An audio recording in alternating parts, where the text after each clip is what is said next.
Alright, hello everyone. We're going to make a tier list for Paths to Nowhere. We've got 100-something characters to go through. So let's go ahead and get started. Let me get some music rolling. Oh yeah, there we go. Now I can think. And we got a bunch of different things. I've kind of set it up already. We're going to go ahead and start with the starter characters, the classic free-to-play comp. And I'm going to try to keep things ordered, but definitely get things within their individual spot here. So first and foremost, the best starter character that every account should have, free to play or not, if I can find her on this list. Where is our little perfect robot maid at? There she is, right at the bottom. That's right. We're starting off with Labyrinth. Labyrinth, Paths Nowhere can never make another character like her. Infinite resets with her ultimate, constantly breaking cores. Like nothing else does what Labyrinth does, and you just can't beat it. After that, we've got a very solid like boss DPS, wave clear, just general damage dealer. Everyone gets for free if you're fast enough at the start of the game. And again, I just can't find her portrait. Where is she at? Probably scrolled past her already. Damn, where's she at? Alright, y'all already know I'm going to put up there. It's going to be Nox. Where is... Hello? Am I blind? I know somebody's already yelling like 3 times. Like, you passed her, you passed her. Row 3. Now they say that, I'm going to check row 3. Okay, seriously, where is this girl?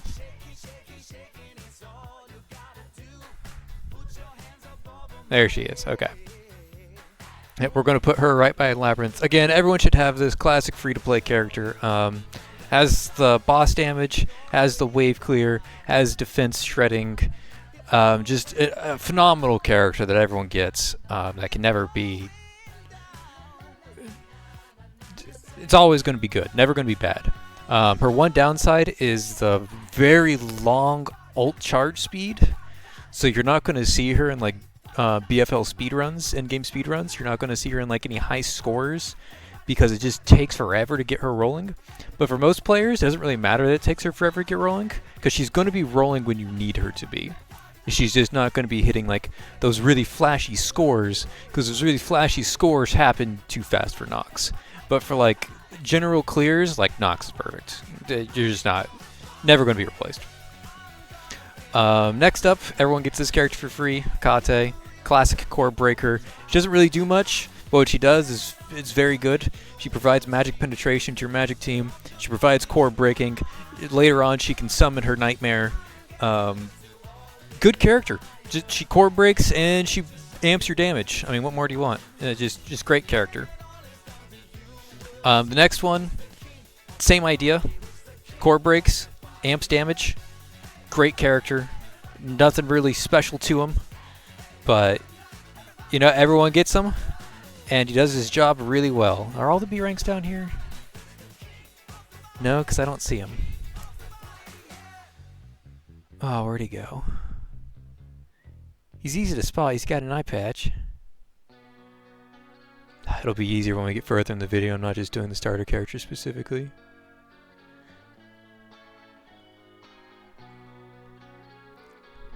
There he is. Okay, we got Che. Che, however you want to pronounce his name.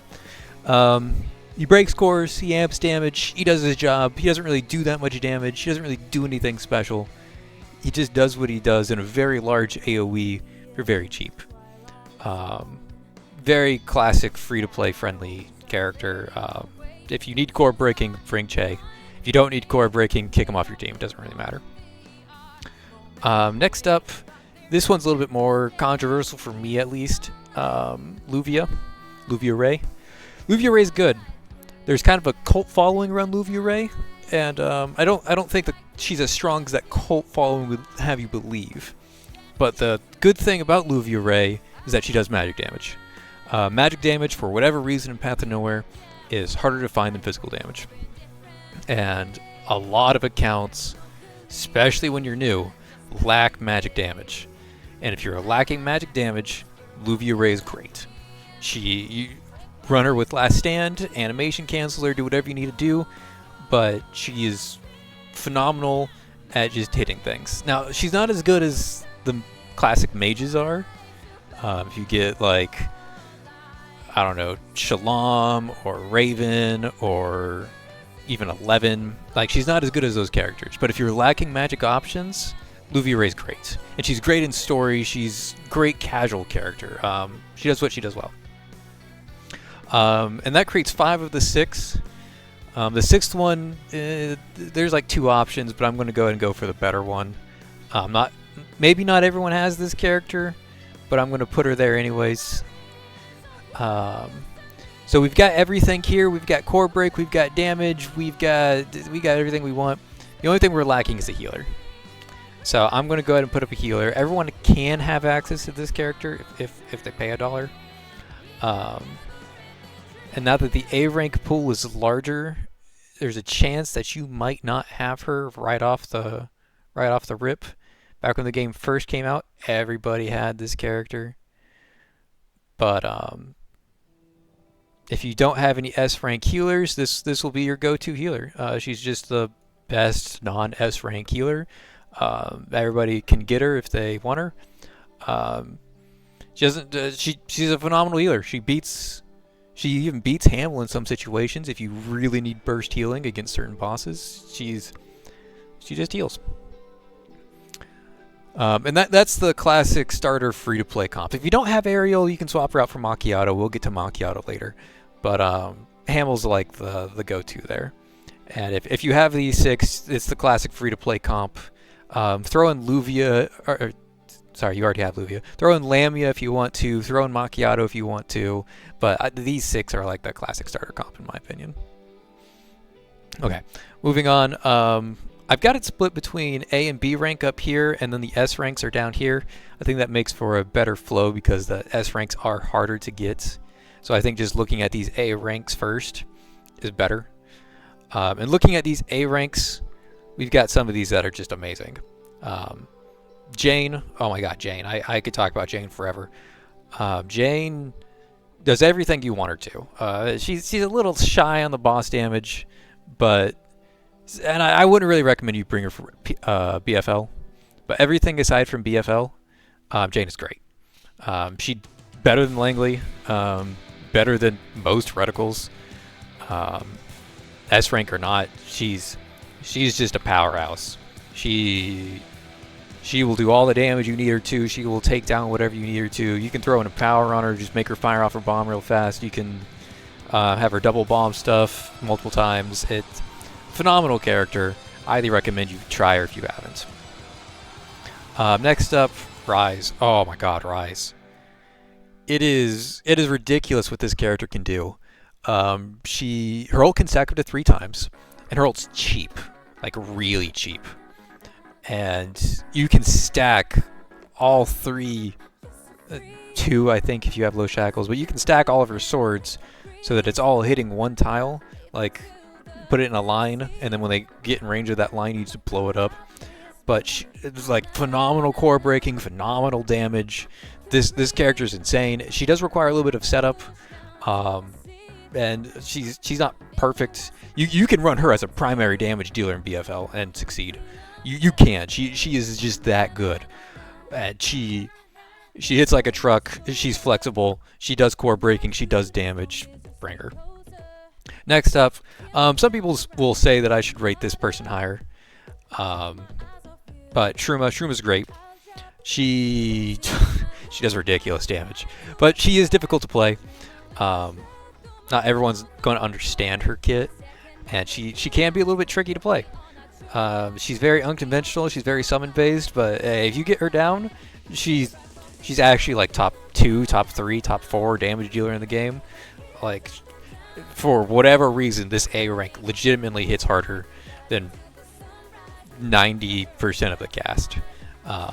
So if you want like an absolute monster, Shruma can do it. But again, she's a little hard to play. I wouldn't really recommend her for like a new player or something like that. But phenomenal character, I'll say. The damage she does is ridiculous. Next up, we have everyone's favorite AFK center. Put Lamia down, AFK. She'll kill everything eventually. I don't like Lamia as much as other people do. A lot of people just throw Lamia at everything, and she does her job. The problem I have with Lamia is that when you get some of the other traditional mages, you get 11, you get Raven, you get Shalom, you get Blue in a month or two. Once you start getting or you get Hestia, you get some of the burn units. When you get these other classic mages, the stronger S-rank options, they start doing the AoE themselves. And Lamia's job of like slow killing the board doesn't really apply, because the classic S-rank mages are going to clear the board while hitting the boss. Like, you don't need Lamia to clear the board, because the board doesn't matter, they just die in the crossfire. But if you don't have those traditional S-rank mages, if you don't have Shalom and Burn or Fear or any of the combo pieces, then Lamia's really good at shoring up your weaknesses and clearing the waves, applying debuffs, amping your damage. She's phenomenal. She's just not necessary if you have the S-rank mages. Next up, McQueen. McQueen's not seen too much nowadays. She hasn't seen a banner in a while. She doesn't see too much hype. But McQueen does silly amounts of damage. There's so many videos out there that just use her as like a primary damage dealer regardless of season. And the fact that she just does max HP damage and such a large AoE, 2 core break, able to copy any Endura and turn any Endura into a primary damage dealer, McQueen's insane. Again, like, mostly it's the size of her AoE and the fact that it has 2 core break. Like, she just takes Che's job and does it better. Like, I can't begin to explain just how absurd McQueen is. And McQueen's always absurd, always has been, and always will be. There's just... you can't make another character like McQueen. It's ridiculous. Next one, this is the next AoE healer. We already have Ariel up here, but Letta deserves a spot up here with great power. Letta, she heals, and she does it in an AoE. I mean, that's really all there is to it. If you're a healer, you're great. If you heal in an AoE, oh my god, you're amazing. And that's what Letta does. She heals in an AoE. If you don't have Ariel, but you have Letta, use Letta. Letta's great. Next up, and the last one I'm going to put in great power, Thistle. Thistle's great. Cornerstone of any burn comp, but even if you're not using her in a bird team, Thistle still functions phenomenally. She does 2 core break, she provides damage amp, she plays exactly like Hecate, except she can be used on both physical and magic teams. So if you have Thistle, regardless of if you have burn or not, Thistle is worth using even outside of burn comps. So highly recommend Thistle if you haven't checked her out. She's just a very powerful core breaker, provides a lot of value with her ECB. It's a great unit. Next up, the ones that are worth raising, but not necessarily great power. These are just good characters. I'm going to go ahead and start off with healers. Again, healers, if you have a healer, they're great. They're worth raising. Any healer is worth raising. Macchiato doesn't heal in an AoE as much as Letta and Ariel does, and I think that's what separates her from Letta and Ariel. She does her job. She just doesn't do it in a large AoE like these two do. She's the best AFK healer if you have her ECB unlocked, if you have her P3'd and all of that. But she just doesn't heal at the same rate these two do in an AoE when you need her to. So if you're going up against like a boss that's hitting in a large AoE really fast, really hard, Macchiato can struggle to keep up, but if you're just like lazy, use Macchiato. Macchiato is the best lazy healer. Next up, same idea as Macchiato. We've got Anne. Anne's great. She heals. She does her job. She does usually one at a time. If you need a healer and you don't want to use Macchiato, you don't want to use Ariel and Letta, use Anne. Anne's great. There's nothing wrong with Anne. She'll heal. She'll do her job. There's very little content where Anne is like not effective, and she's great. Next up is our favorite little butterfly, our art critic herself. She's worth raising. She's much more niche than the other characters that we've mentioned so far. You're not going to use Lisa in all contents. In fact, you're probably going to use her rarely. You're probably going to rarely use Lisa. But in the situations where you do use Lisa, nothing else compares. Lisa is like the fundamental lockdown queen. She disables so much, so easily, so effortlessly with 100% uptime. You can, if you need the enemies to stand still, Lisa's going to make them stand still. And I mean like actually stand still forever. They're not going to get a chance to move. If you're really low on damage and you have no idea how you're going to clear the stage, combine Lamia and Lisa together. The enemies are never going to move, and they're just slowly going to die to Lamia. This is just like the ultimate slow kill combo between Lamia and Lisa. You're not going to see them in any like high speed max score runs, any speed runs, because again they kill like very slowly over time. But you know, if you're just going through story or you're playing a ROTD or something like that, just stop them from moving and they'll die eventually. I mean, you don't have to rush them down immediately. Things will die. Next up, worth raising. One of my personal favorites. Maybe not everyone will agree with this. It might be a little controversial. But hey, that's why we're here. We're here to make controversial statements. We've got Matilda. Matilda, she exists. She has 2 core break. She's a good core breaker. Her damage is kind of negligible unless you have her ECB maxed out. But she's very consistent. You just slap her on the field. She exists as a core breaker. She's not as good as Hecate. She's not as good as McQueen. She's not as good as Che in terms of core breaking. She's not even as good as Thisla core breaking. But she core breaks too. And she does damage. I mean, she hits things pretty well. If you have her ECB maxed out, once per map, you can have her just absolutely shred something. And later on, we start talking about Kokolik. She'll pop back up. She's very good with Kokolik. But, you know, she's mostly there for the 2 core break. Everything else she does is kind of like supplemental. Next up, still on the topic of Kokolik, we've got Priscilla. Another one that might be controversial. I think Priscilla's really good. She's worth raising for sure. She does a lot of damage. She has the same problem as Nox, where it takes forever to charge Priscilla's skill. It's like 40 charge speed or something like that. It takes forever. But when you finally do get that skill off, Priscilla shreds things. She does a lot of damage. Just really good, generous damage.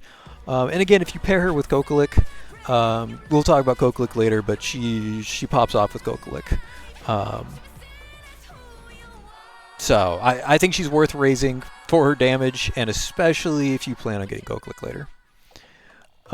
Next up, we have... Where is she? And I don't think many people are going to expect this, but when people like see it, they're going to be like, yeah, that's a good point. We've got Joan. Joan's great. She falls under the same portion that I think Luvia and Lamia fall under, where magic options in Path Nowhere are rather limited. There's not many magic damage centers out there.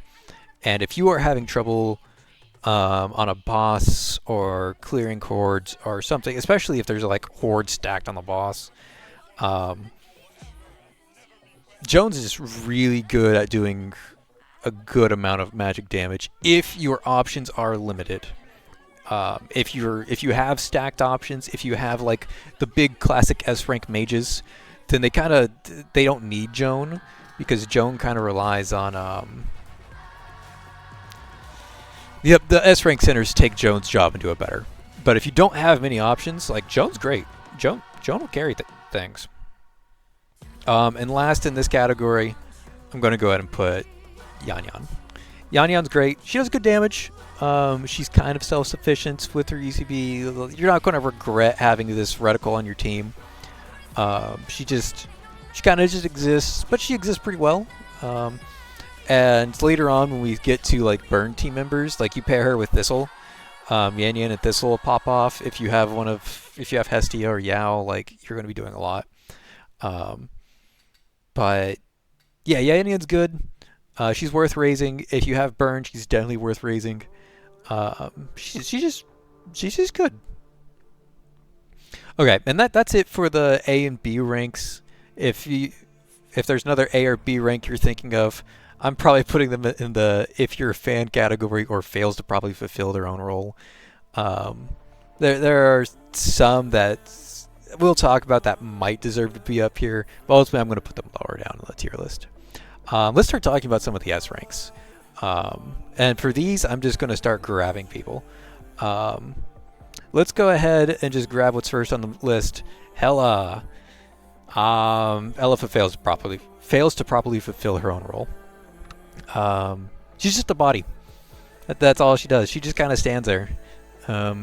She blocks one. She heals herself. She kind of just stands there and tanks things. She doesn't do any damage at all, even if you use her ult, even if you like maximize her ult, even if you infer buff her, even if you give her a Cabernet buff. Like, it doesn't matter how you buff Hela, she's not going to do anything except heal herself. And it's just not enough. If she was an Endura, sure. But she has a natural block of 1, and that natural block of 1 just isn't enough to let her like fulfill her role. And every situation where you use Hela, replace her with an Endura and it'll come out better. Sad fate about Hela, she just doesn't do anything. We're going to skip these two because these two haven't been released yet.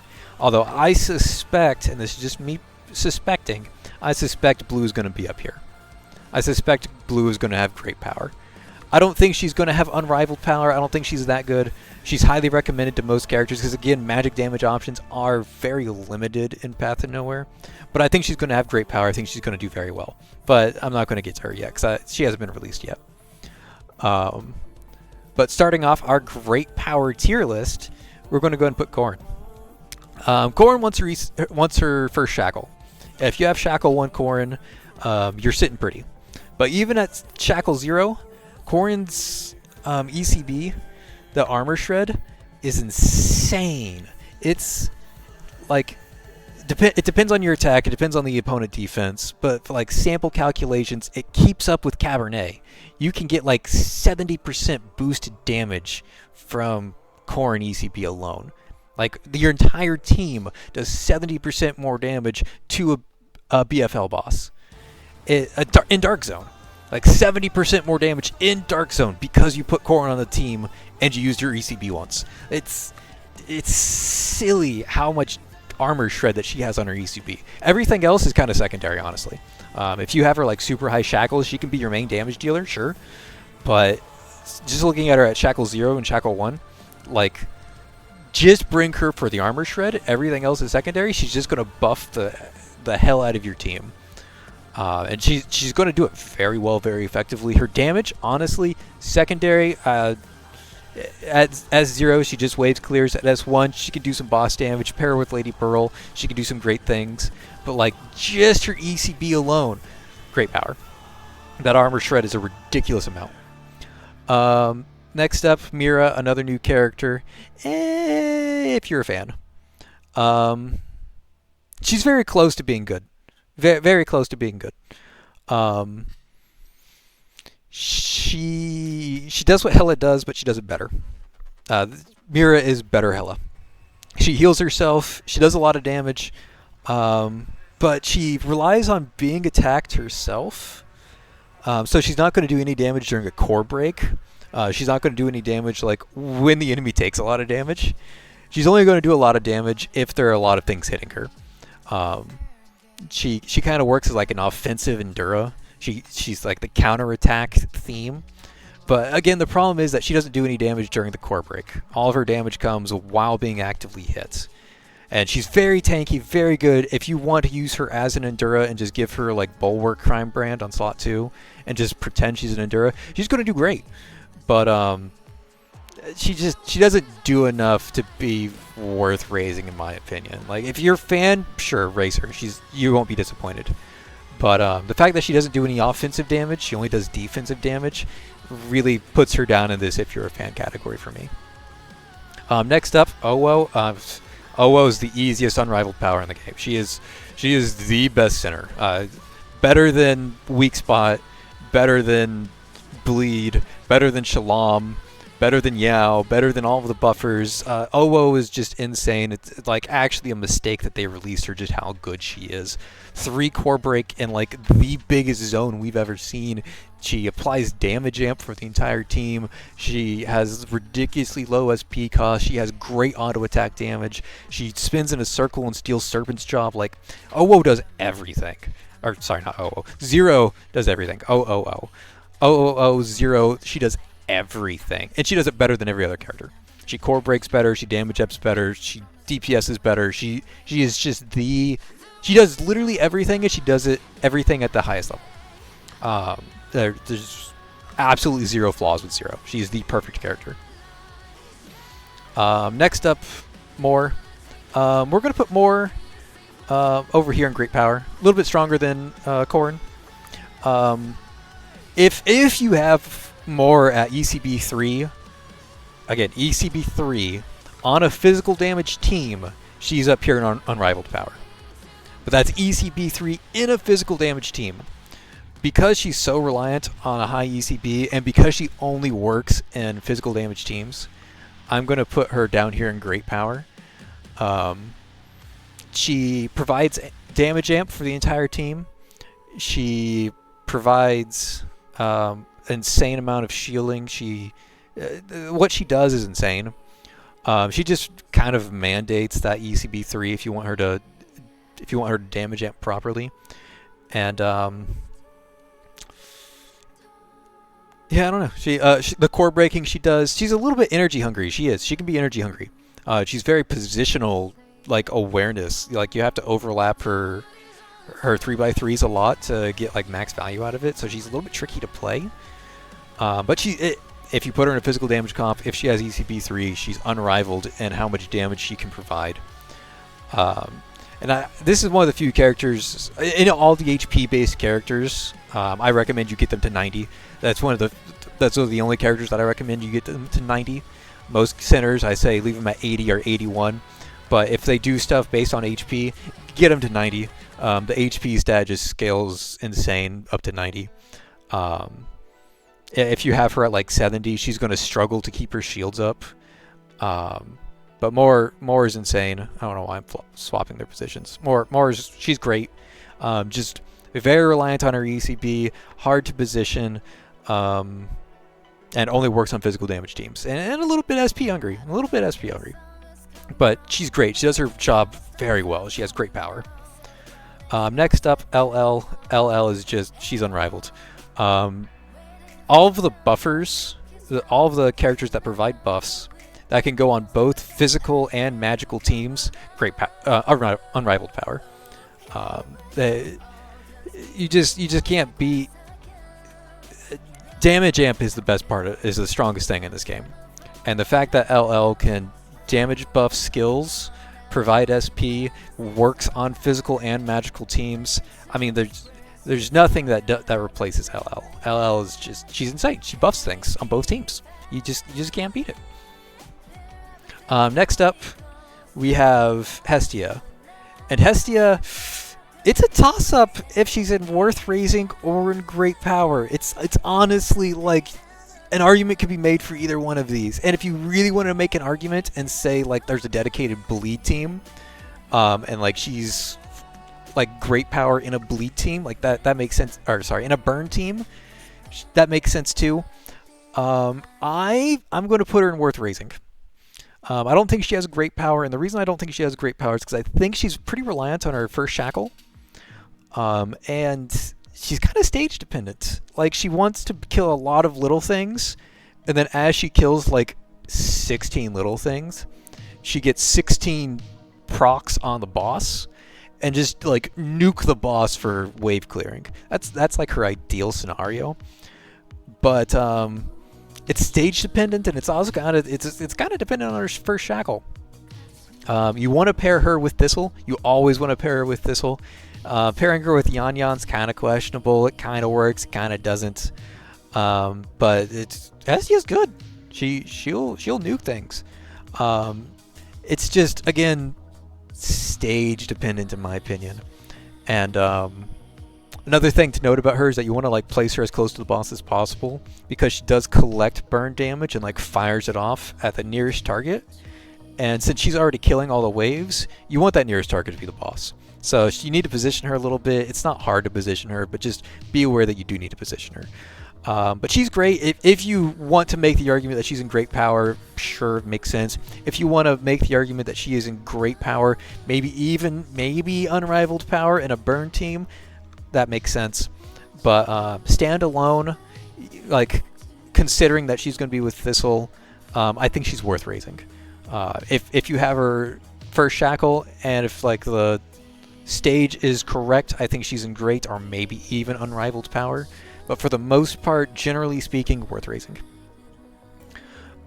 Next up on the list, okay, we're starting weak spot. Bianca, Sean, Goland, weak spot. Bianca's the second best character in the game. Owo's the best, Bianca's the second best.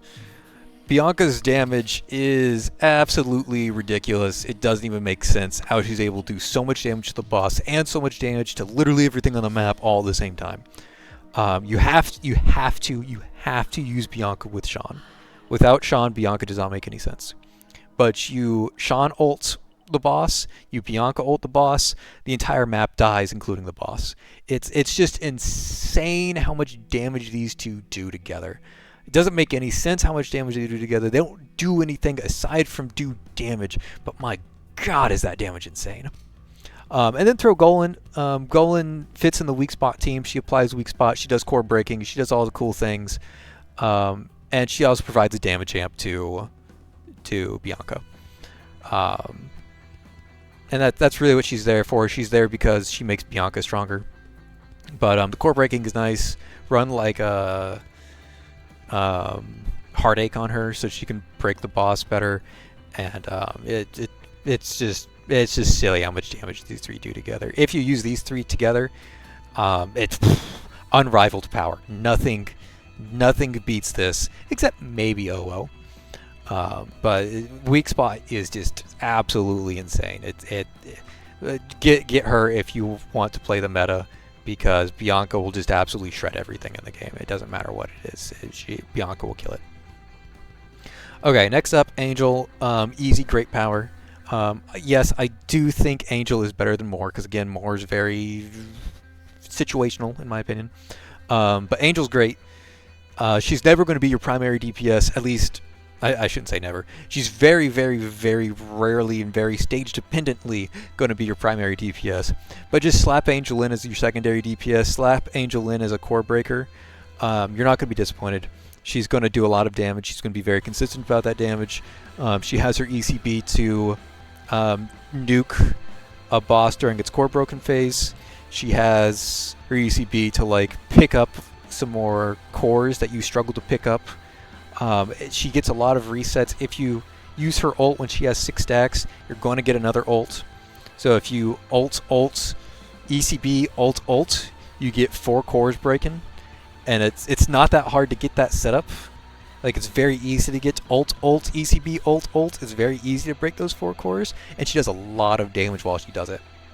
So I think she's just a great character in terms of damage dealing and in terms of core breaking. And... She has her own signature light cone, ignore that. She has her own signature crime brand, and if you have that crime brand out of the Tide of Ashes shop, she doesn't even steal your crime brands. You just slap that crime brand on her, you forget she exists, and you just have a very easy core damage, core breaker damage. She does it. She does it all. Again, secondary DPS. She's never going to be your primary DPS. Never with an asterisk, but she's a great secondary DPS, and she's great at breaking cores. Next up, we have Yao. Yao is unrivaled. There's going to be a theme here. Limited sinners come up here into the unrivaled power. She's even better than the buffers. Yao. Yao nukes bosses. What more do you want her to do? If you need something to die on the magic team, Yao does it. She's kind of weird to play around because she eats your own sinners. She kills your own sinners. But Yao does a lot of damage. And if you need something to die, Yao will make it happen. Yao will send them into the next life. That is for absolute sure. The damage that she deals is absolutely insane, and it keeps up with OO. It keeps up with Bianca. It's just insane how much damage Yao does, and she absolutely deserves unrivaled power just from the sheer numbers alone. She's also one of the best speedrunners because you can just like mash that ult. You can just eat people over and over and over again and just mash that ult like 3 times in 2 seconds and just do an absurd number of damage. Okay, next up we have Duro. Duro, she's heals. She's great. She's an AoE healer. If you heal and you do it in AoE, congratulations, you're great. Same thing up here. Heals in an AoE, you're great. Heals in an AoE, you're great. Duro heals in an AoE, she's great. She has some other cool stuff that she can do. She can, if you have her like super high shackles, she can be a primary damage dealer, but that requires like shackle 3 and higher. And she can also do some neat things. She can play with Yao really, really well. Like Yao and Duo are very good. Like Yao eats people and then Duo revives that person. And that revival, by the way, has some very neat stuff. If you have somebody who starts at like near max energy, like Thistle with THC, if you have Thistle with THC, the crime brands, Tuning, Cope, and Corridor, she starts the match with almost max energy. Okay, so you give her like 1 in power and she automatically uses her ult and breaks 2 cores. Yao eats her, you revive her with Duo, and then she's back with almost full energy again. She gets revived with her starting amount of energy. And since she's already so close to using her ult, you can just give her another in power and she hits the boss again. And it's ridiculous that revive gives them back their starting energy. So if you have like somebody that starts with max or near max energy, you can just purposely kill them with Duo. You can just like Oak Casket. Oak Casket starts with 3 charges. If you just click Duo on her twice when she has 0 energy and revive her, Oak Casket will come back with 3 charges again. You can spin with Oak Casket 6 times with Duo. She's like actually very SP. She works like LL in a way, where she gives SP to people by, killing them and reviving them, but it works. And another thing to note with this is that she works really well with Kokalik speedruns. If you're using Kokalik, like you can use Kokalik Flower, use Duo to purposefully kill and revive Kokalik, and you can get 2 more flowers off. You can get 4 flowers off in the first second of the stage, and it's just insane that that's possible. So very, very good. Solid AoE healing, some niche damage dealing scenarios if you have like very high shackle, and some very niche SP generating capabilities if you spot the opportunity to do it. But just the fact that she is an AoE healer is enough to land her in great power. But she does a lot of really nifty stuff outside of that. Okay, next up, Vanilla. Vanilla's great. She does damage based off max HP, so just like more. Wherever I put more, up here, just like more, you want to get Vanilla up to level 90. HP scaling centers, just get them up to 90. They just do so much damage with their max HP. Vanilla, she fits the exact same criteria as McQueen. Vanilla has this large AoE core break. She does an absurd amount of damage. She hits the entire map. She's tanky. Vanilla just does everything. There's not much to complain about Vanilla. It's just she can take a while to enter her corrupted state, but when she's in her corrupted state, boy, she does damage. She has this massive attack range. she core breaks. She does it all, man. You don't need to give her many. You don't really have to give her damage buffs. She's hard enough to just actually wallop things. One thing to note about Vanilla, if you want to buff her, do not use Cabernet, do not use Thistle. Cabernet, Thistle, some of the other buffers, they give attack to the center. Vanilla does her damage based off of HP. If you try to buff Vanilla using Cabernet or Thistle, it will legitimately do nothing because it does not increase her HP stat. There are some centers like LL. LL gives skill damage, which Vanilla does skill damage. So you can still use LL to buff Vanilla. You just can't use attack buffs on Vanilla. Okay, there's a difference there. You can give her damage boosts, you can give her skill damage boosts, but you cannot give Vanilla attack boosts. It will not do anything. But yeah, a great character for all the same reasons that McQueen are great. And use them together if you want to. Like, if you have McQueen and Vanilla, you've already won the game. Like, just HP. HP, LOL. Next up, we have Lady Pearl. Wow, we're getting all of the great power people. Lady Pearl is very close to being unrivaled. Very, very, very close. In fact, if you want to put her up here in unrivaled at the very tail end, cool. But I'm going to put her in great power. Lady Pearl, just by existing, she buffs auto attacks by 30%. So if you're using like Owo, that's great. She's best in slot. Like you can honestly put Lady Pearl in the unrivaled if used together category up here, because it makes. I'm gonna skip this song. I don't know what's going on here. It's actually a Lady Pearl song, so I guess it's fitting for the moment. But I'm skipping this one. Okay. But if you want to go ahead and put Lady Pearl up here, she's going to make Bianca do 30% more damage. She's going to make Bianca attack faster. Lady Pearl is actually best in slot on Bianca teams. She's best in slot on Corrin teams. She's best in slot on Shalom teams. She's best in slot for Kokolik teams. Like, there's so many situations in which Lady Pearl is best in slot that it might be worth putting her on Unrivaled Power. But that's her damage. It's good. Her damage is good. She's good horde clear. I'll say great horde clear. She's good boss damage, like a respectable boss damage. But that's not why you bring her.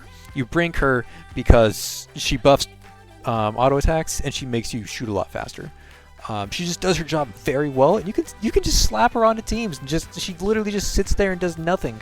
But she'll, boy, is she good at sitting there and doing nothing. Oh boy. I usually don't even ult on her in BFL stages. Usually, I don't run like THC or anything on her, Tuning Open Corridor.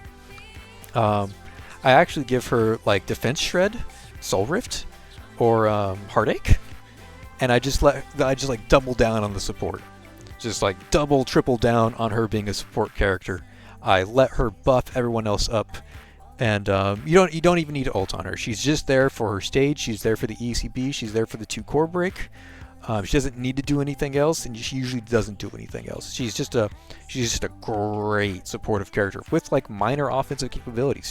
She's a great character, and like the more I talk about her, the more I want to put her in Unrivaled Power. The more I really, really, really just want to slap her up here. In fact, you know what? I'm leaving her up there. Leaving her up there. Lady Pearl's unrivaled. She's just great at what she does. She buffs. She can buff both teams. She's insane. Next up, we have Echo. Echo's alright.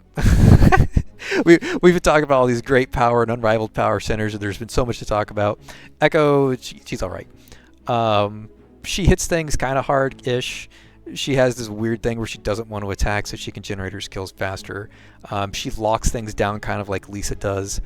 If you want to stall out the stage, if you want some CC and a little bit of damage mixed in, Echo works. There's nothing wrong with Echo. She just doesn't do anything extraordinary. She's like this mix of damage dealing and debuffing, because she does debuff, along with crowd control. And ultimately, if you want damage dealing and debuffing, there's better options like Akate or like a classic buffer like LL, or we'll get to it, Raven. And if you want crowd control, just use Lisa, because Lisa does it infinitely and Echo only does it for a certain amount of time. But Echo's fine. She's good.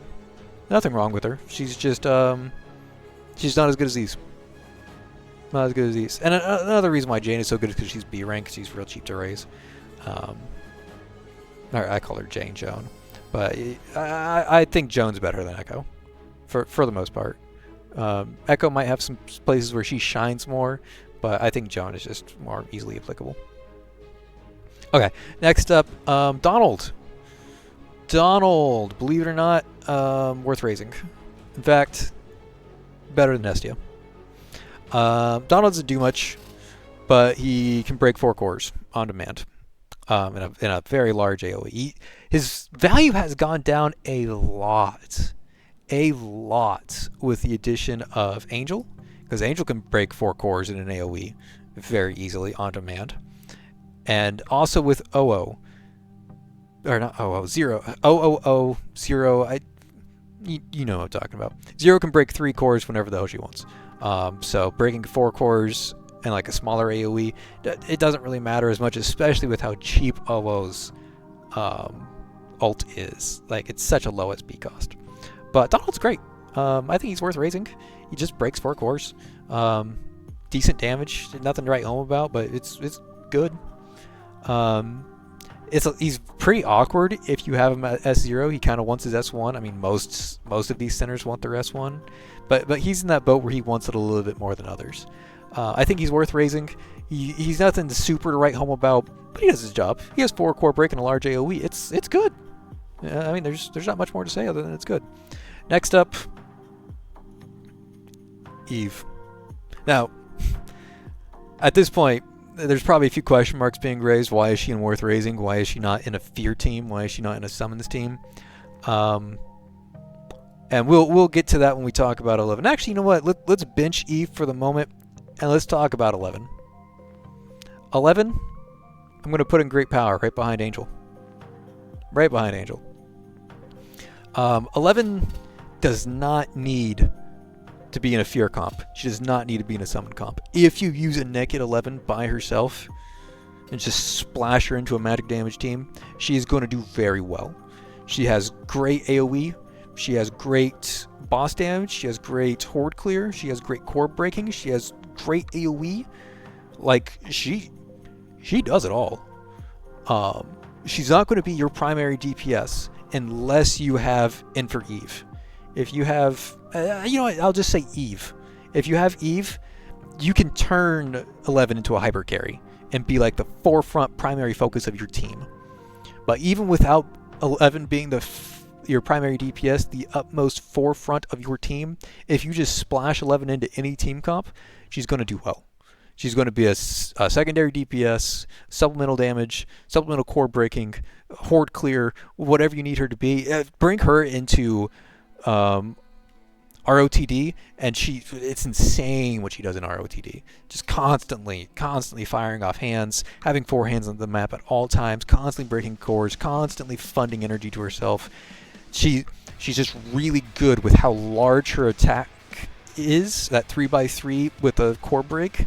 It's very good, and it's just great damage. She does not need Eve and she does not need Eve and Infer to do her job.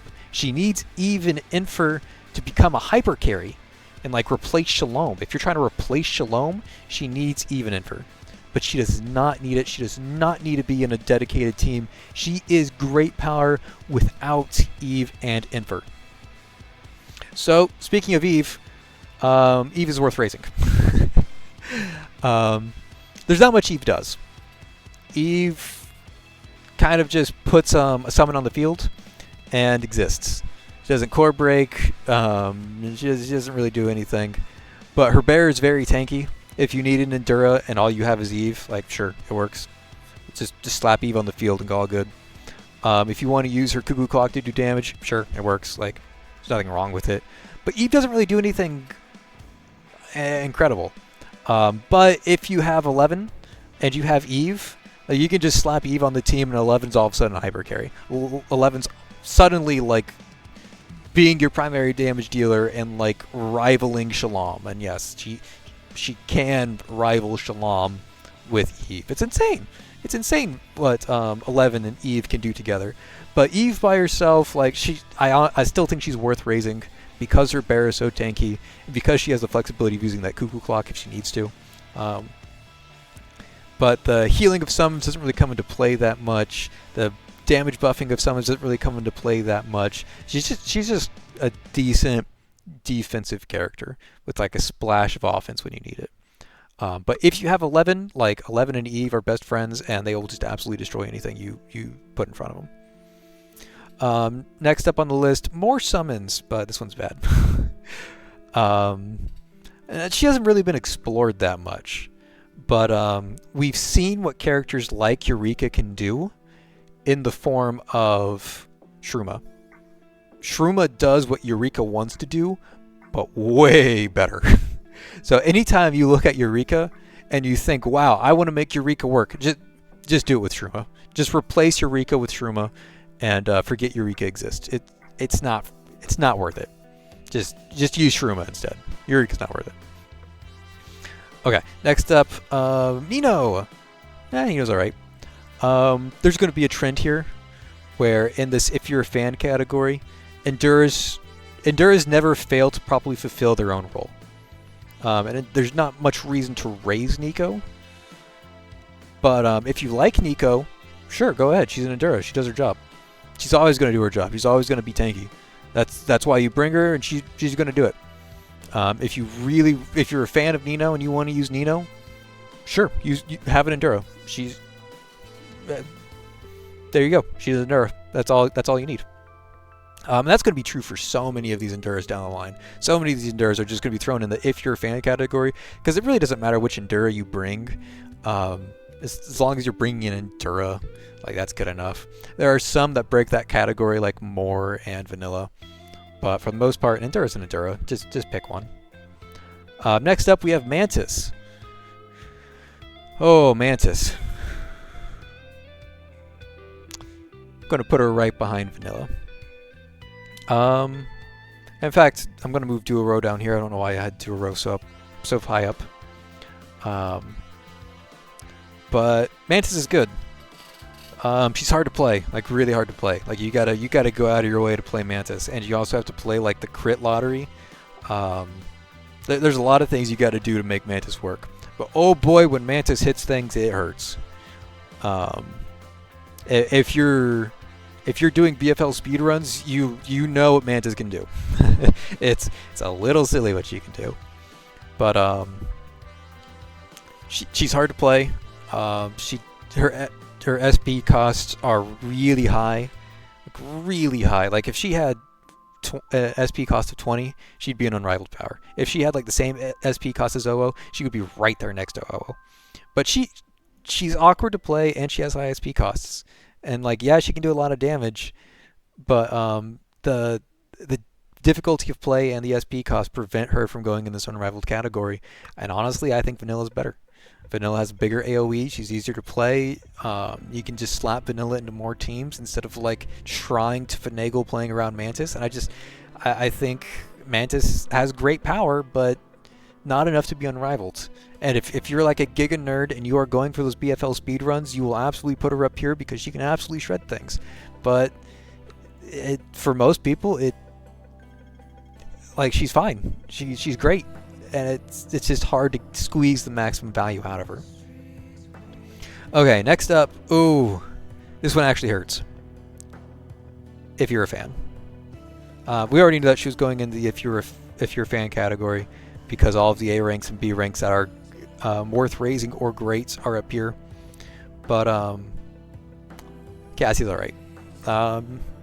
She is the closest in the game to getting up to great power. She is the closest in the game to just being absolutely amazing. But right now, she's in the if you're a fan category. And the reason why she's in the if you're a fan category is because a lot of her kit is based around this idea of self-harm. Characters that hurt themselves, like Rahu or Victoria. But the problem is that those characters that lose life aren't good. The characters that she works with are not good. And if there's a character that loses life that is good, Cassia's going to be amazing. And she's just going to overnight jump up here. She is so close to being great. Just none of the people that she works with are good. And we might be seeing her jump up here with the Chapter 14 release. If you guys have seen the kit of the character who comes out with Chapter 14, Cassia might be up here. Again, she's real close, and that character could work with Cassia. But as of right now, she just doesn't have enough support in her archetype. She's so close to being great, but right now there's not enough support in her archetype, and you should only raise her if you're a fan. Okay, next up, Shalom. Limited center, unrivaled power. I mean, she's Shalom. She clears waves. She does boss damage. She bounces. She does this. She does that. She's the primary damage dealer of every magic damage team because one of the few magic damage killers, or one of the few magic damage dealers that just does damage. There's nothing more you can say. Shalom does everything. There you go. Yeah, she wave clears, she does damage. She's the best in the business when it comes to magic damage. She beats Yao in magic damage sometimes, depending on the map, because Shalom can just like keep chain breaking cores. But Shalom, she's good. Magic damage options are so limited, and Shalom is like the pinnacle of what magic damage can do. She's just absolutely unrivaled in her role. Okay, next up, Kokalik. Kokalik has, if you're raising qualities. She is close to having great power, but she's worth raising. I'm gonna skip this song too. Okay, there we go. It's a Kokalik song too. Look at that. Look at that. Kokalik works really well with Lady Pearl, Matilda, and Priscilla. In fact, a large reason why Matilda and Priscilla are worth raising is because Kokalik exists. Not entirely why they're worth raising, but a large portion of why they are worth raising is because Kokalik exists. And if you are using Kokalik in these attack speed comps with Lady Pearl, Priscilla, Matilda, Shalom, Owo, those characters, Kokalik is kind of nutty. Her ECB and her setup, especially if you use her with dual row and use like the cheese where you flower, purposely kill Kokalik with dual row just to revive her and flower again and get 4 flowers in the first second of the match. Like, it's silly. She can do some silly things. The problem is Kokalik teams are really short on core break. Kokalik teams do not get much benefit from Cabernet. And we might talk about that later. And Kokalik teams really struggle with AoE. They really struggle to deal with mobs just walking in front and tanking shot for the boss. In fact, a lot of times when you use a Kokalik comp, you put a flower on these 3, Matilda, Priscilla, and Lady Pearl, and then you throw those 3 into the back of the map. You just throw them as far away from everything else as possible so that they can only shoot the boss. Because if you don't do that, the boss is never going to die because Lady Pearl, Matilda, and Priscilla will just be shooting at trash all day. And all of your Kokalik damage will go to waste. So there's a lot of caveats to Kokalik. And if she could just work in every stage and you didn't have to worry about mobs and you didn't have to have her at ECB3 and you didn't have to do all of these things, she'd be at great power. In the older days, I would even say she had unrivaled power in the older days. But the stages have been getting longer, stages have been getting more filled with enemies, stages have been getting more cores. It's just harder for Kokalik to keep up nowadays. She needs core break support. She needs a damage amp. She needs Lady Pearl. Always use Kokalik ECB while you are staying on Lady Pearl's stage. If you're standing on Lady Pearl's stage, your big one-time use map clear will do 30% more damage. Pearl's stage gives Kokalik ECB 30% more damage. Just stay on the stage and don't leave. But again, the lack of core breaking, the restrictions on what team you're allowed to run, the lack of wave clear, it's very difficult for Kokalik to get off the field. And in fact, that's what makes Owo one of Kokalik's best partners.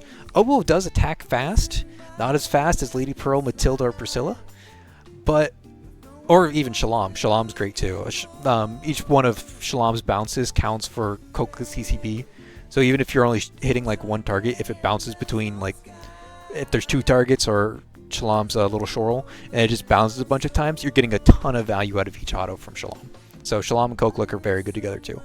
But even though Zero does not attack as fast as all these other options, Zero has the core break and she has the Horde Clear. Like she has the AoE and the core break that Kokalik needs, and she still attacks fast. So our Zero is great for Kokalik because she solves all of Kokalik's weaknesses. So yeah, Kokalik has a few struggles. She's great at what she does. She's worth raising, but it's difficult to get her off the board. Okay, next up, this unit's absolute trash. Never use her. She's actually worse Hella. Actually just worse Hella. I'm not even making that up. She can core break 1. I'll give her that. She has 1 core break, but she doesn't do anything. Her kit looks promising, but there's a 1-second cooldown on it, makes it absolutely useless. She doesn't do any damage. She doesn't help herself stay alive. She has this weird thing where she wants to do damage and tank things only while she uses her ult, which she wants to use core break things, and like she has all these really neat ideas, but it's just stretched too thin on all of those ideas that ends up just being a useless body on your board. So that's what she is. She's a body. She's worse than hell. She's not an Endura. Anytime you think about using Christina, just use an Endura. Speaking of Enduras, Rahu is awful. Rahu's awful. She's one of the reasons why Cassia isn't amazing, because Cassia and Rahu are best friends, but Rahu she just isn't good enough. She wants to be an Endura that does damage, but there's Enduras that do damage because they're damaged based off their HP. Rahu scales with attack. It's just the weirdest thing, man. Her attack stat is actually kind of low, so she has a hard time hitting over armor. It's really weird. If she scaled off of HP, even like really low off HP, Rahu would be insane.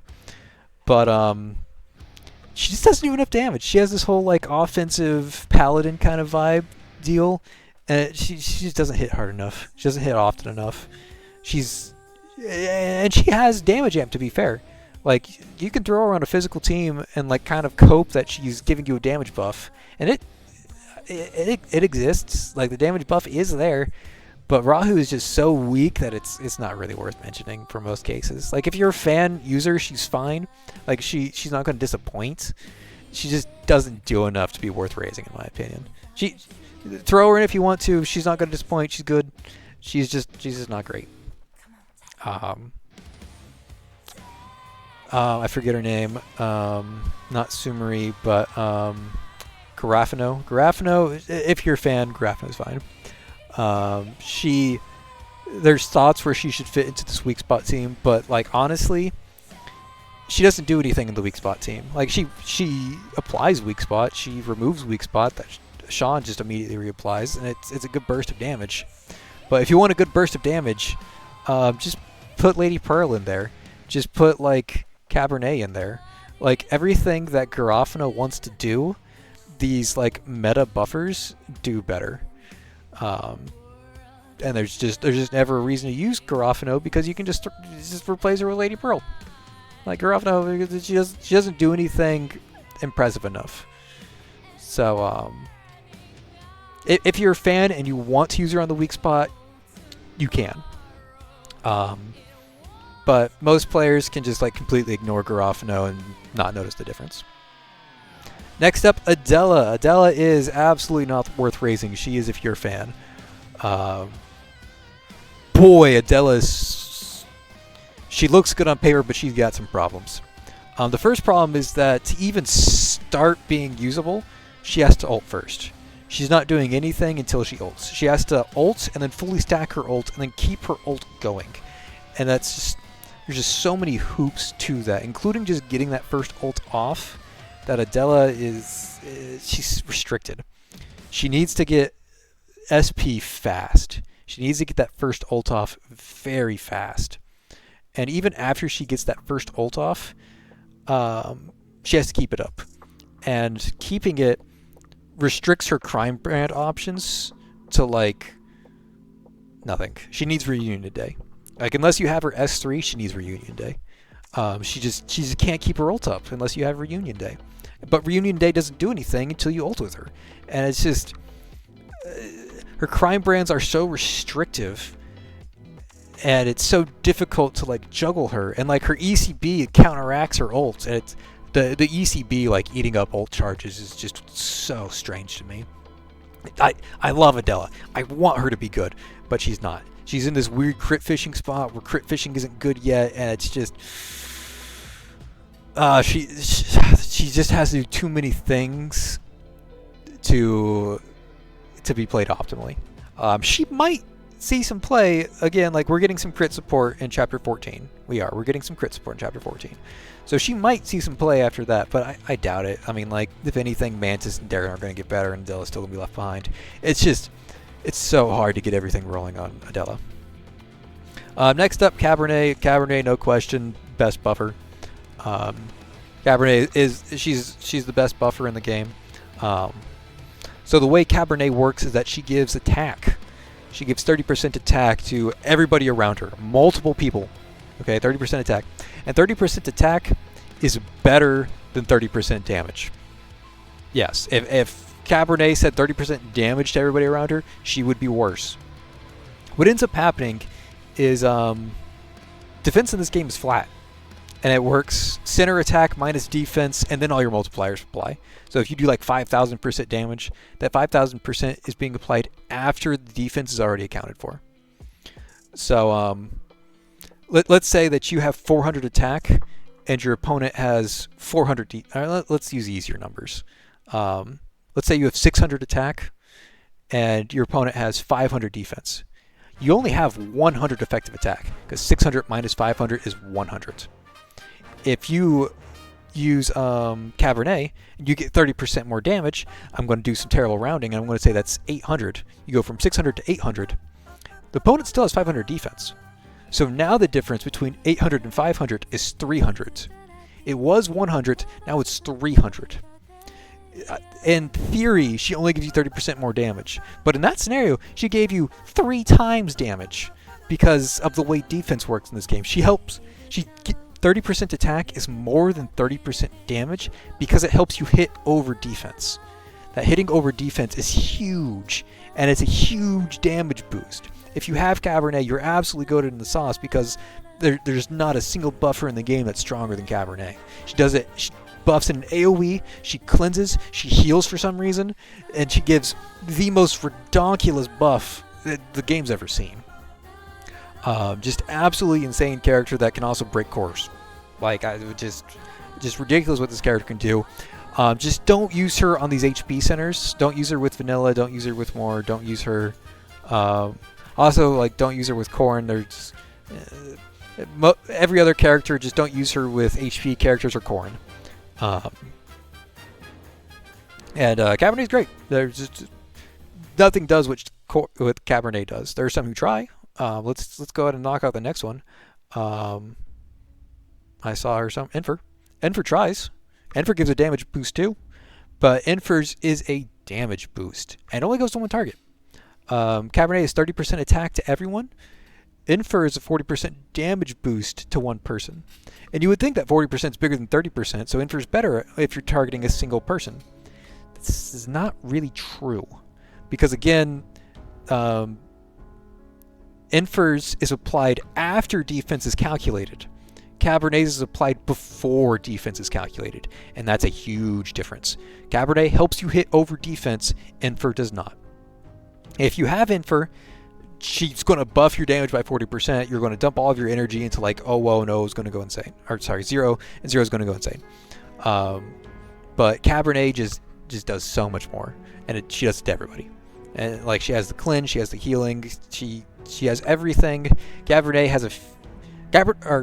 has everything. Enfer almost has everything, but Cabernet is just so much better. Now, okay, caveats: if you're using the max HP centers like Vanilla, or for unrelated reasons, Corrin, or if you're using Kokalik, because Kokalik does true damage, she ignores defense completely. On these 3 characters, Vanilla, Corrin, and Kokalik, Enfer is better. but only on those 3 characters. Everybody else, Cabernet's better, because that 30% attack increase is just absolutely insane because it helps you hit over armor. Okay, and like, yeah, buffers, they go up here. Buffers have unrivaled power. If you have buffers or any sort of damage amp, that is the best thing in the game. Unrivaled power immediately. Damage amp is it's just too insane. Okay, next up, we've got the bleed team. And the bleed team it's pretty good. I think it has great power. Some people are going to argue that it has unrivaled power. Some people are going to rival that it should be right here below weak spot. And I disagree. Bleed was the best option we had, but the more BFL stages that come out, the more weaknesses we see of the bleed team. Bleed is very good when there's like 2 waves of enemies, because Drea has two charges of her ECB. She can deal with 2 waves. If there's 3 waves, if there's 4 waves, if there's 5 waves, you got some real struggles to answer. And we just see more and more how this team is just so energy reliant and like so stage reliant even. While weak spot just they just exist. Like weak spot works because they exist. Bleed works because the stage lets them exist. So if you have bleed, like they have great power, and on certain stages they're just going to absolutely mop the floor with every other option. But they've got some awkwardness and some energy reliance and some core breaking issues that weak spot just doesn't have. I mean, okay, weak spot does have some core breaking issues, but they have 3 more slots while bleed only has 2 more slots. So weak spots got more options. They got more flexibility because Lady Pearl works with weak spot while Lady Pearl does not work with bleed. They have more options. Weak spot has more options. Weak spot has higher highs. Weak spot has higher lows. And bleed it's kind of trailing behind. I mean, it's still great power. You're still going to nuke things. You're still going to do like fine and dandy and ROTD or something like that. But it's awkward to use bleed. And you also can't use bleed in like general scenarios like mania training. If you're bringing bleed into mania training, you're absolutely absurd. If you're bringing weak spot into mania training, okay, you just delete everything. Like bleed just it's becoming more and more restrictive as more and more stages come out. They're making more and more content where bleed is showing that it's kind of stage reliance. Still great, but not unrivaled, so not anymore. There's too many restrictions on it. Next up, Raven. She buffs. Raven increased the amount of magic damage that things take by like 24, 36%, or whatever, based on your based on the number of shackles you have. But like, she breaks too. She has big AoE, or big-ish AoE. She does really good damage. Like, she can actually be a primary damage dealer in BFL. Like, magic damage options are limited. I keep bringing that up, but magic, you see like weak spot over here. You see bleed over here. Like physical damage, physical damage, physical damage, physical damage, physical damage, physical damage, physical damage. We have all these physical damage options. We do not have many magic damage options. And Raven does good magic damage. She is good enough to be a primary damage dealer in BFL. It is insane how much damage she does, and that's not even the reason you bring her. You bring her because she makes everything take more magic damage. And she core breaks. Raven does everything. She's great. She's absolutely unrivaled in what she sets out to do. It's unparalleled, the damage and the damage amp that she brings. She's only rivaled by the other people in the unrivaled category. She keeps up with Shalom, she keeps up with Cabernet, she keeps up with Emperor, she keeps up with LL. Like, these are the people that she keeps up with. This is the crowd that she hangs with. It's insane what Raven does. Magic damage team specifically. Just really, really good character. Next up, Uni. Uni's an Endura. She exists, sure. That's pretty much it. She's an Endura. Corso,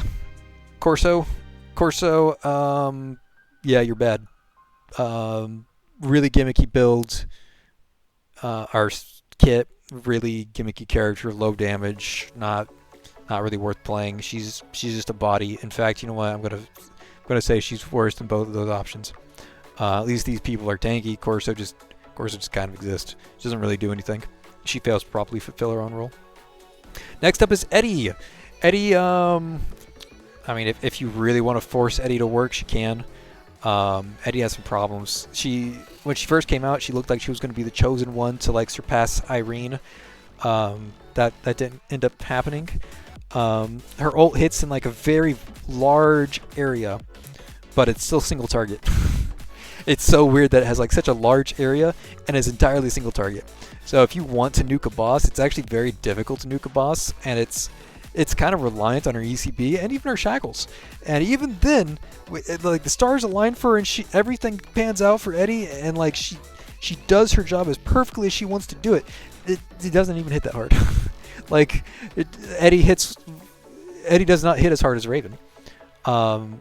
There's just so much awkwardness to Eddie and so much like investment that Eddie needs just for her to like underperform. She even has like a high SP cost.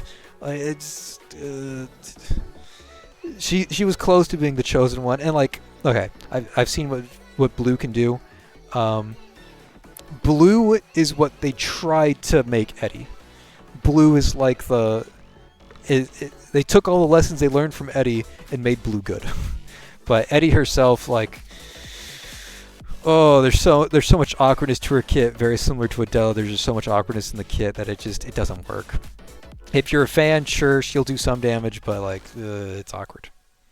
Darren, she's not going to join the limiteds. Nope. In fact, I think Darren's worse than Vanilla. I think Darren's worse than Corn. I said it. Corn has that armor shred. And buffs damage about as much as Cabernet does. It's silly how much Corn's armor shred buffs damage by. And just having like a discount Cabernet is enough to make you better than Darren. Darren might get really good with the Chapter 14 release. She might. But boy, Darren is honestly, she's one of the more overhyped characters in the game. She has great burst damage. It's very crit reliant. You're playing the RNG lotto every time you bring Darren out to the field. It takes her a while to get stacked up. It's kind of awkward to get her stacked up on some stages. She's very energy reliant in the same way that Mantis is very energy reliant. You have to rely on these crits. You have to do all this weird stuff like, you have to juggle all these crime brands. Like, do you want to get more crit, or do you actually just want to hit the thing and bring like Embrace or Bell Tower? Like, there's just so many. There's just so many things that you have to do on Darren that I think juggling the crits is pretty bad. You know, I might even think that Mantis is better than Darren, but I'll give Darren the benefit of the doubt and say that she's better than Mantis. And it's,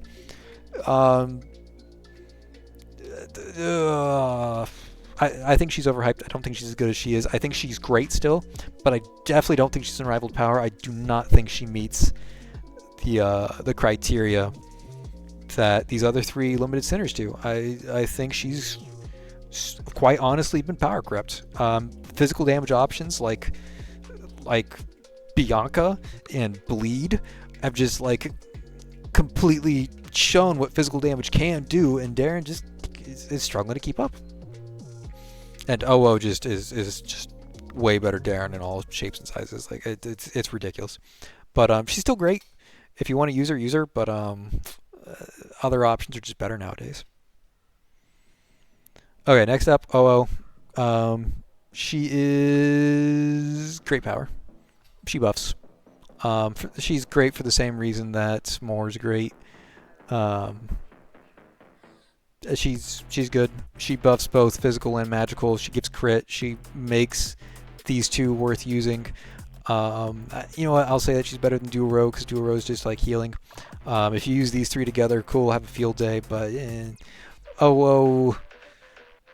Oh, she's good. She buffs not as well as these in the unrivaled category, but she provides buffs. She might see better play in Chapter 14. We'll see. But she exists. She's good. Oak Casket. Another if you're a fan category. Not enough damage. She can spin 3 times. She can horde clear okay, but she doesn't do enough damage. Pair her with Duo Row if you want to do funny 6-time spin. If you want to spin 3 times, purposely kill Oak Casket with Duo Row and spin another 3 times. You can get 6 spins off very quickly. But One of the problems with her is that her spin is damage over time. Like, you have to let the full cast go off. So you can't just like go to a BFL boss and just spam all of your abilities as fast as you can. You have to wait for the spin to finish, and you can only get so many spins off during a core break. So she can't just mag dump all of her energy like other characters can. Like Mantis, you just load Mantis up with energy, you just keep slamming LL into Mantis, and you just keep spamming Mantis ult as fast as you can. You just keep spamming Gogo as fast as you can. You just keep spamming Shalom as fast as you can. You keep spamming Angel as fast as you can. You spam 11 as fast as you can. You spam Darren as fast as you can. All these characters just spam as fast as they can. Oak can't do that. She has to wait for her cast to go off, and it weakens her. Next up, Lynn. If you're a fan, sure, she has some buffs. Nothing to write home about. She's kind of awkward. She's kind of good. Like, there's not much to talk about there. She's good, but I wouldn't really recommend raising her unless you're a fan. She's awkward and she's hard to play. Next up, this character. Okay, she's a healer. Yeah, she heals, but damn, she's awkward. She's good. If you're a fan, she can actually see some meta play. She can actually like come up here in great power, just because of the buff she provides. Like she provides similar buffs to OO, but like, damn, it's awkward to get her to rock. So I think she's like, even though she's a healer and every other healer is worth raising, she is awkward to use. And that awkwardness alone is enough to leave her in the if you're a fan category. Okay, next up, Serpent. Serpent's worth raising. There's not much to talk about here. She hits things. She's not the queen of magic damage like she once was. She's a magic damage option, so like magic damage characters are just like higher rated than physical damage characters because like there's not as many magic damage options. She's got great horde clear. She can do okay boss damage. She's not as good as she used to be. She can be a little awkward sometimes, but she's worth raising. If you want to use Serpent, use Serpent. She's good. She has the same problems as like Oak kind of, where like Serpent's damage is dealt over the course of many auto attacks, and because of that, you can't just like mag dump. You can't just like slam energy onto Serpent and expect her to just murder things. You actually do have to like sit there and wait for the auto attacks to come off. And because she can't just like mag dump all of her energy and kill something, Serpent is worth raising instead of being great power. So she's good, just and she's worth raising, but she doesn't have the great power that these other characters have. Mess, you can raise her if you're a fan. She does alright damage. She can be a little awkward. It's not insane. It's not AoE. She doesn't break any cores. She's alright. If you're a fan, use her. Stargazer fails to properly fulfill her own role. The damage she does is pitiful. She doesn't break any cores. She doesn't do anything. She's not mobile. She can't mag dump. There's so many flaws to Stargazer. It's ridiculous. She fails to properly fulfill her own role. Even if you are a fan of her, you will struggle. Next up, if you're a fan, he's an Endura. He does Endura things. Sure, he works. Not much to talk about him. Next up, Bai. If you're a fan, you can use Bai. She breaks cores, not as well as Zero. Zero just does Bai's job better. If you really want to make Bai work, you can slap her onto teams, I guess, but she's not really going to do anything.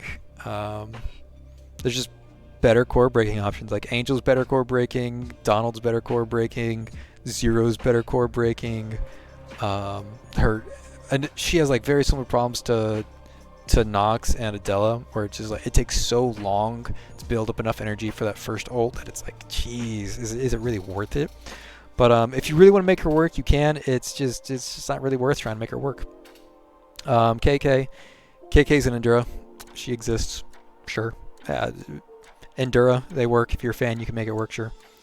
Crash is bad. Not as bad as Stargazer.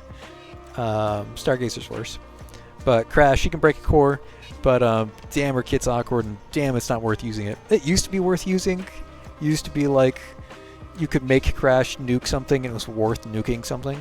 But nowadays there's just so many other physical options that there's never a reason to use Crash.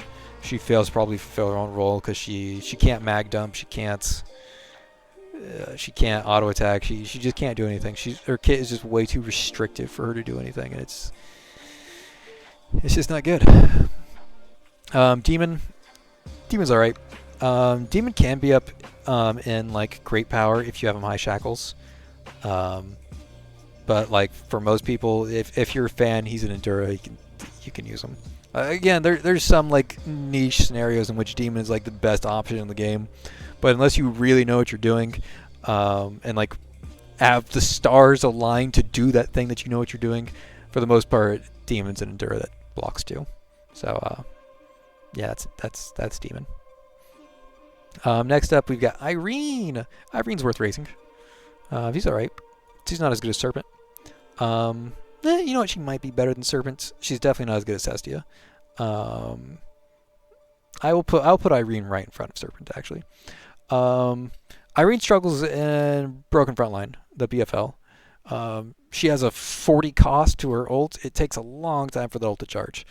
That's a big weakness. But if we're talking about not BFL, if we're talking about story, ROTD, if we're talking about Mania training or Tide of Ashes or any of this other content that's not BFL, Irene's great. I'd even put her in like great power, like high great power on anything that's not BFL. But I don't know. It's just her energy cost is too high for her to keep up in BFL. She's still worth raising because like she generates energy for the Chief, and that's just like such a unique mechanic that sees so much play in so many areas. And her ult is good. Like she hits hard, and she's flexible, and you can do some crazy things. Like if the stars align, she can do some crazy thing and make some crazy showcases. But because her ult cost is so high and because it's so hard to use her in BFL without the stars aligning, I put her in worth raising, not in great power. But bring her everywhere that's not BFL, and you won't be even if you bring her in BFL, you're not going to be upset. She's not gonna pop off in BFL, but she'll help. She's all right. She's worth raising. She's worth raising. That's the best way to say it. Next up, Hamel. Hamel has great power. Hamel's a AoE healer. AoE healers like Ariel and Letta, AoE healers have great power. Hamel's the best in the business when it comes to healing. She has the highest healing in the game. She is slightly worse than Duo in my opinion. Duo has more up her sleeve than just healing, while Hamel has just healing. But that healing is enough. She's the best healer in the game, and she does it in AoE, and she does it without you having to think. She has great power. Next up, Langley. I'm actually pretty impressed with Langley. I don't think she has great power. She doesn't fit in these attack speed comps. She doesn't really work with auto attack, animation canceling. She can't really mag dump all of her energy, but I think she's worth raising. I think she's like just behind Serpent. Langley has a lot of cool tricks up her sleeve. And if you really like want to make a strategy out of her and like force things to overlap or something like this, like she's good. But her attack speed's really slow, like really, really slow. And the damage just isn't as high. Like we're getting more and more physical options that are just absolutely insane. And Langley hasn't really been keeping up with the damage output that the new physical options have provided. But she's great. Just like casual horde clear. I mean, not like active horde clear, but casual horde clear. Like, yeah, she's great. Summer. Summer fails to probably fulfill her own role. It just takes her way too long to get her drones out, and she requires so many shackles to like truly shine. Her damage is, again, it's lower than Langley's. It's low for a reticle. It takes forever to get her going, like both in game and out of game, because like again, she requires so many shackles. That Summer, she fails probably to fulfill her own role. It just takes too long to get her rolling. And for the same reason, Chameleon fails to probably fulfill her own role. For the same reason that Summer fails to fulfill her own role. You have to use Chameleon ult so many times to stack up that attack speed. And when you finally do use her ult like 6 times over 2 minutes, that attack speed payoff is not that great. Like it doesn't really matter. I mean, you can just click Lady Pearl ECP and fulfill like 2 or 3 minutes of Chameleon. Chameleon's just way too slow. For the same reason that Summer's way too slow, Chameleon's way too slow, and she fails to properly fulfill her own role. If you want to use Chameleon, just use Cassia. Like honestly, like Cassia does Chameleon's job better. She gives that attack speed and AOE immediately, and she doesn't have to like stack it up a billion times. Like Chameleon it takes too long. Zoya, if you're a fan, you can use Zoya. I think Zoya is like, I don't know, over here, like probably the worst S rank in the game, probably. I mean, aside from the ones who fail to properly fill their own role. But high SP cost. I mean, we keep talking about it. High SP cost makes a character bad, and she can't mag dump energy. Like you really want to be able to like spend all of your energy, get all of your energy back from being spammed with powers, and use it again. Like Zoya can't do that. She doesn't really hit as hard. She suffers from the same problems that Adela does. Adela does more damage and she core breaks, so like Adela has a little bit of an edge, but like. It takes so long for Zoya to get her energy. When you finally do get her energy, she doesn't do much with it. So, if you're a fan, you can use her. She'll hit hard, just not hard enough. I forget her name. It's on the tip of my tongue, but I forget it. Shield lady, part of a mercenary company, private bodyguard. I like this character, but I forget her name right now. But she's an Endura that blocks 2, and that's about all she does. Block 2 Endura. What more can you say? Same thing with Chelsea. Chelsea, she's an Endura. She can block 2, technically 3. But she's just an Endura. There's not... Chelsea's more special than the others, and in some cases she has unrivaled power, but like 0.01% of the time is she unrivaled. In most cases, just use her if you're a fan. She's an Endura, she's great, she blocks 2, she does her job, but there's nothing to write home about. Dolly, if you're a fan, you can use Dolly. She has damage, but the damage is nothing to write home about. There's just nothing special about Dolly, she kind of just hits things. Horo fails to probably fulfill her own role. I'm going to go ahead and say it. You know what, I'm going to say she's better than Chameleon, though. Horo suffers from the same problem as actually I'm gonna put her over here because she suffers the same problem that Christina and Hela does, where she wants to heal herself. She wants to play like this defensive offensive role, and it just doesn't work. She doesn't heal enough. She doesn't do enough damage. She has a core break, but it doesn't really matter. She's stretched too thin. She's trying to do too many things, and she fails at doing it all. Just not really worth using. She fails to fulfill her own role. If she was an Endura and had block 2, she'd be great. But she's not an Endura and she doesn't block 2, so nah. Ignis properly fails to properly fulfill her own role. For the same reason Zoya and Adele and all these other people who can't mag dump their energy run into. It just doesn't do the damage fast enough. And her burn... She fits into this burn team, but her burn does so little damage that it's not even worth bringing into the burn team. Like it's the numbers on her are just vastly undertuned. She needs to hit so much harder in order to be useful.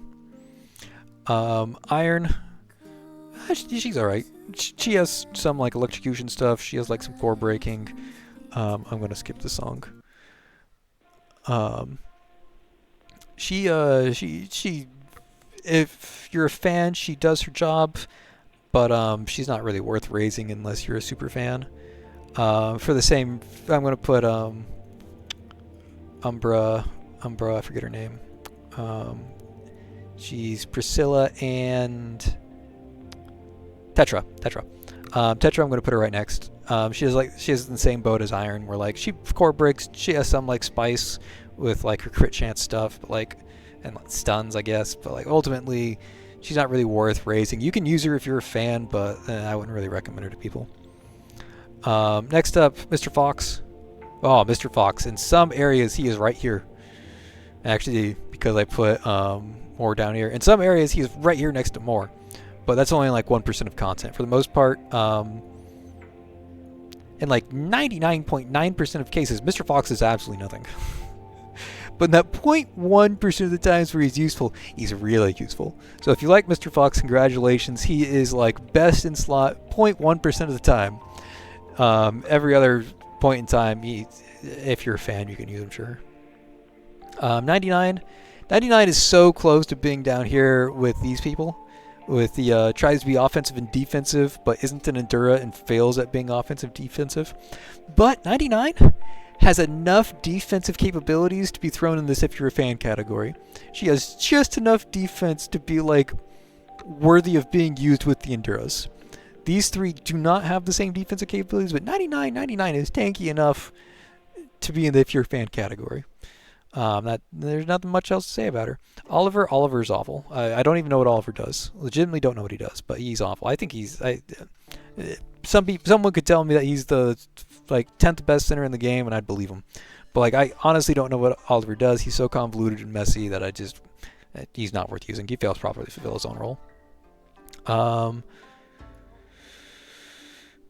I love Picassi, I really do, but she's weak for all the same reasons that like Zoya, Della, and Ignis and all these others are weak. She can't mag dump. She uses her ability and kind of just waits there and sits around, and like it doesn't really do enough. Doesn't do it fast enough. She's all right. If you want to use her, you can. I love her. I use her in some places, but it's just there's so many better options. She just doesn't do what she does fast enough. Same thing with Ruleka. Like Ruleka doesn't do what she does fast enough. There's so many other reticles that attack faster and can work with Kokolik or do something special, but she doesn't break core. She doesn't do anything special. She just kind of exists. Victoria's all right. She requires shackles, and she has this whole like self-harm thing that makes her like awkward to play. She can do some amazing damage. She like if she didn't hurt herself and she didn't require high shackles, and like if her AoE was larger, she'd be in this worth raising category. But there's a lot of like her damage is there. She has the damage, but there's just so many restrictions on that damage, including like stage, and everything else that like she's in the and she demands so much energy. She's in the if you're a fan category. She's good, and if you want to force her to work, you can. And I've forced her to work a great many times, but she's you have to force her to work. Same thing with Wendy. Wendy's like the same. Go back to my my comments on Oak Casket and just copy paste to Wendy. She just can't mag dump energy. If she could mag dump energy, she'd be great, but like she's all right. If you want to make her work, she can work, but Wolverine, if you want to make him work, you can make him work. He has defense shred, I think. He can do some damage to bosses by placing 9 traps on the bosses and like going to town, but like his damage is kind of mid. He's not really going to be in this worth raising category. If you want to make him work, you can make him work just fine, but he's not going to really do anything special. Syndicate Rapper. The Syndicate Rapper is an Endura, and that's about it. She blocks too. Good job. Man, there's a lot of hype around the Firefighter. There's a lot of hype around Flora. If you animation cancel, she can do some silly things. But again, it's very similar reason as Victoria. I think you're like forcing it to work. Because you're forcing it so hard, it's just it's not really worth forcing it. She's good. If you want to force it, you can. You can make her work if you're a fan. But that's what you're doing. You're like forcing it to work because you're a fan. Gekabijin, yeah, she's good. I like her. I'm a big fan of Gekabijin. And I've forced her to work a few times, but like ultimately there's better core breakers. Labby's better, Jay's better, Matilda's better, Angel's better, Donald's better. There's just so many better options out there. But if you want to make her work, you can. She has core break and she has damage amp. I mean, like, yeah, she's great. Yeah, core break and damage amp, do it. Um, Demolia's a tank. She's an Endura that blocks too. Some should say that she's like up here because she's a starter character that sticks around forever. I I don't think she does anything that special, and I think you can replace Demolia with literally any Endura. And as long as you have an Endura, like that's fine. She's an Endura. Congratulations. EMP is fine. She core breaks. She has resets later on. Enemies just get so much HP that she's not getting those resets as comfortably as she likes. And if you are a fan, you can force her to work, but it's just it's so hard to force it to happen when enemies start getting more HP. It's really difficult to force it to happen when enemies get HP. She's either like resetting off stuff that doesn't matter because it's going to die in the crossfire anyways, or she's hitting elites that have too much HP for her to finish off, and it's just it's wonky. Kelvin's great. I'm like very close to putting Kelvin up here, right next to Lisa, but Lisa does Kelvin's job better. And honestly, you don't really need Kelvin. Kelvin's a little slow compared to Lisa. There's some content where Kelvin just absolutely pops off and is like the best in slot. You just like slot Lisa, Lamia, and Kelvin together, and Kelvin's just going to absolutely pop off and just absolutely destroy the competition by just refusing to let the enemy play. But Sages are more and more commonly getting time restrictions, and Kelvin it takes too long for her to do her thing, whereas Lisa, it happens instantly. Kelvin, it's slow. That's that. But yeah, those are my thoughts. So it's the Path Nowhere tier list. There are some characters that are easy to obtain and are very good. That's all the characters up here. These are all the A and B ranks that I think are worth raising, have great power, or like just you immediately get and they stick around forever. I'm including Nox in that because everyone gets Nox for free. If you are just starting out, these are the characters that you should probably be looking at because they all are great. You only need one of the healers. You only need like Ariel, Letta, Macchiato, and you only need one of those. But if you get one of those, like congratulations, you have a healer and you're good for the rest of the game. All these other characters, these are the A and B ranks that you should be looking to raise. They're all great. Once you start looking at S ranks, then you can start looking down here. The limited centers and all of the buffers are just completely unrivaled. Nothing will ever compete with them, and it's just insane what all of these centers can do. Bianca should be up here. In fact, she should be like right behind Zero, but Bianca does need a dedicated team. So I'm just gonna. These people are unrivaled if they're used together, and yeah, Bianca is absolutely silly. She is right behind Zero in terms of power, and she can just absolutely shred everything. These people all have great power for one reason or another. Most of these are not your primary damage dealer. Most of these are like a secondary damage dealer. I mean like secondary damage dealer, secondary damage dealer, secondary damage dealer, primary.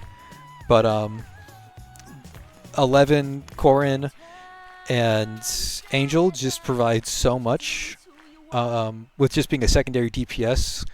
Whether it's just like core breaking, it's a good amount of secondary DPS, or if it's defense shred and a secondary DPS, or it's core breaking and AoE and secondary DPS. Like they just do a lot.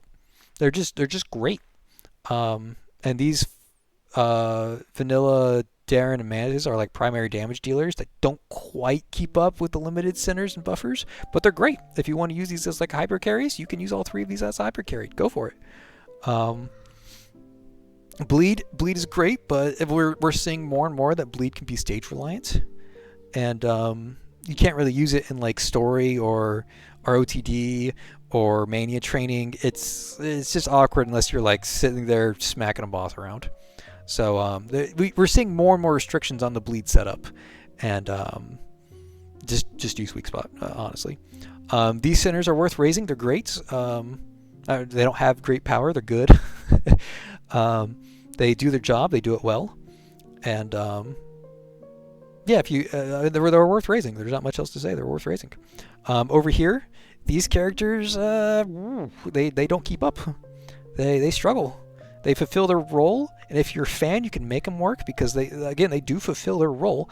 There's just some restriction or lack of damage or something on them that slows them down compared to everyone up here. Um, usually an SP problem, or like they don't work well with Empower, or they have like awkward stage requirements or something like that. There's something about them that makes them weak. And again, it's usually large SP cost and they don't work well with Empower. Like Adela and Zoya, like there's a mess in there. And these people also fail to fulfill their own role. They're just bad. They take too long to set up with Summer and Chameleon, or they just don't do anything, like Horo, Hella, and Christina, or Corso. Or they're just like extremely lackluster damage and not worth the trade-offs with Stargazer and Crash. Yeah, that's the tier list. I'm going to go ahead and scroll through it so people can skip to the end and see the final tier list. But those are my thoughts. For reference, I have raised 85 of the 101 centers in the game. So I've used almost every single one of these characters, and I've used almost every single one of these characters in BFL, in ROTD, in Mania training. I am a giga nerd of Path to Nowhere, and I've used these characters pretty much everywhere. The characters that I haven't raised are mostly the Enduras down here, because again, they're just Enduras. They just do their job. I actually haven't raised Che yet, and there's a few others, but like I've used these characters pretty much everywhere. Including the niche ones like Victoria and Adela and Bai and Demon and Mr. Fox and Tetra and Dr. Iron. I've used all these characters, and like some of them are just better than others. Those are my thoughts. All right, well, thanks for watching. I will see you guys next time. Peace.